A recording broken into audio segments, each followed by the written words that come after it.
ফরিদপুরে সংসদীয় আসন পুনর্বহালের দাবিতে সড়ক ও রেলপথ অবরোধ কর্মসূচি ঠেকাতে বিভিন্ন পয়েন্টে আইনশৃঙ্খলা বাহিনীর সরব উপস্থিতি। এতে স্বাভাবিক রয়েছে যান চলাচল। এ বিষয়ে আরও জানাতে ফরিদপুর থেকে যুক্ত হয়েছেন সহকর্মী SM মাসুদুর রহমান। মাসুদুর রহমান, এখন যান চলাচল পুরোপুরি স্বাভাবিক আছে কিনা? আর গতকালই স্বরাষ্ট্র উপদেষ্টা বলেছিলেন যে জনদুর্ভোগ ঠেকাতে কঠোর হবে সরকার, সেক্ষেত্রে সেই মোতাবেক সেনাবাহিনীও মোতায়েন করা হয়েছে। তো স্থানীয়দের সঙ্গে কোনো প্রকার কি সংঘর্ষের আশঙ্কা আছে কিনা?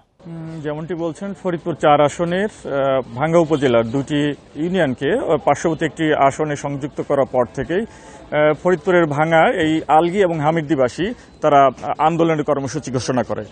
তারা গত 5ই সেপ্টেম্বর তারা মহাসড়ক অবরোধ করে। এরপরে 9, 10, 11 এই 3 দিন টানা মহাসড়ক অবরোধ করে ঢাকা, খুলনা এবং ফরিদপুর বরিশাল মহাসড়ক যান চলাচল বন্ধ করে দেয়।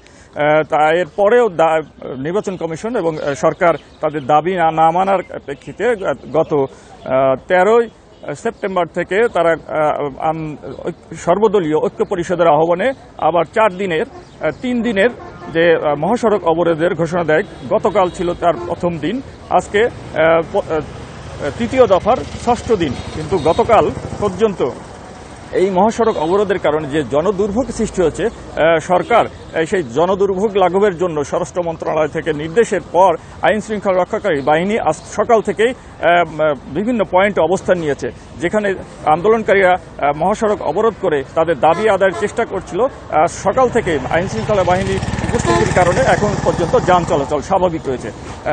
স্থানীয় প্রশাসন এবং সরকার দৃষ্টি আকর্ষণ করেছে আন্দোলনকারীদের যেহেতু দক্ষিণ পশ্চিমাঞ্চলের লক্ষাধিক লোকের যাতায়াত এই সড়ক দিয়ে, যে কারণে তারা তাদের যাতায়াত নির্বিঘ্ন করতে কোনো ধরনের প্রতিবন্ধকতা সৃষ্টির তারা বরদাস্ত করবে না। যে এরই প্রেক্ষিতে আইন শৃঙ্খলা বাহিনীর সদস্যরা ফরিদপুরের ভাঙার বিভিন্ন পয়েন্টে মোতায়েন রয়েছে। APBN পুলিশ সদস্য, যৌথ বাহিনীর বিভিন্ন সেনা সদস্য সহ তারা টহল দিচ্ছে।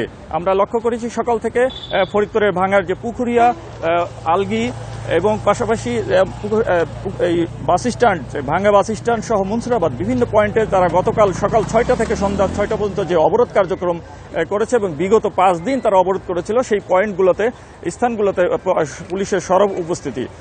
তারা আশা করছে, স্থানীয় প্রশাসন আন্দোলনকারীদের বলেছে তারা যৌক্তিক এবং শান্তিপূর্ণ আন্দোলন কর্মসূচি পালন করুক, কিন্তু এই মহাসড়ক অবরোধ করে কোনো ধরনের কর্মসূচি পালন করলে সরকার কঠোর হাতে দমন করবে। আমরা তেমনটি দেখেছি। এখন বাস্তবতা যান চলাচল স্বাভাবিক আছে, কিন্তু সংঘাতের যে বিষয়টা, সংঘাত এড়াতে প্রশাসন কাজ করছে।